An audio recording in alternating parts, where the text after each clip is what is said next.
Okay, let's take a minute to review our overloads again, our protection for our thermal relay. So what I have right here, just a reminder, is a relay. This is a contactor, I guess you could call it, because it's a little bit bigger. It's made to switch heavier loads on the contacts here. It's got multiple sets of contacts, and there's my coil.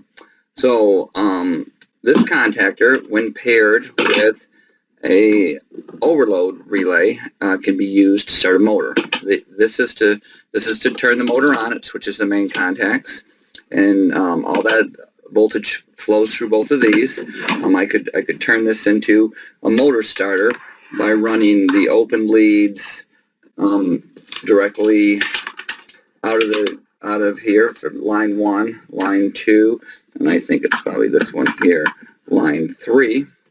So those three just went to those three, and all the voltage coming through the motor, or to the motor, the current would pass through the contacts here, through the heater that would sense if there was an overload, and then it would go to the motor, okay? But if you don't want to put these two together, well, you can just put in a motor starter. And what I have right here is a forward reversing motor starter. So here's one contactor, and here's the second contactor, and here is the overload. So this overload, there's a couple different geometries or constructions of how these operate, and so let's just take a minute and review those.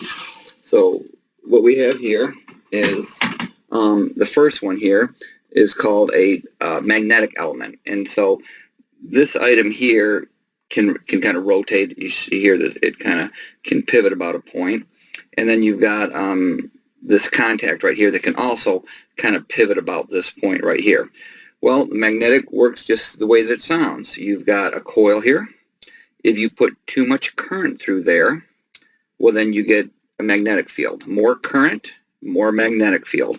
And so what happens is it takes this iron or this steel, and it would pull it over. This pivots, pulling away the contact, and then because this would be at a spring or something, then this would pivot and it would open. So that's kind of a simplified version. Seems to make sense. Too much current, too much magnet, pivots something and causes a spring to pop that open. Magnetic would be the first one. The next one that we talked about extensively in class is a melting alloy.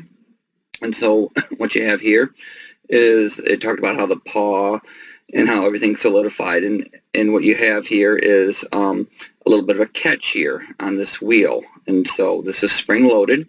It wants to let go, but what we have here is we have our solder pot, and it's solid. So when this gets too hot, heats up, it melts because this is spring loaded. This at that point spins, and when this spins, this lets go, and the contacts are pushed up by a spring, and you can tell that these contacts are going to open. That's called melting alloy. And then finally was the bimetallic that we talked about. And what that is, it's two pieces of metal that are joined together, and these metals have different thermal properties.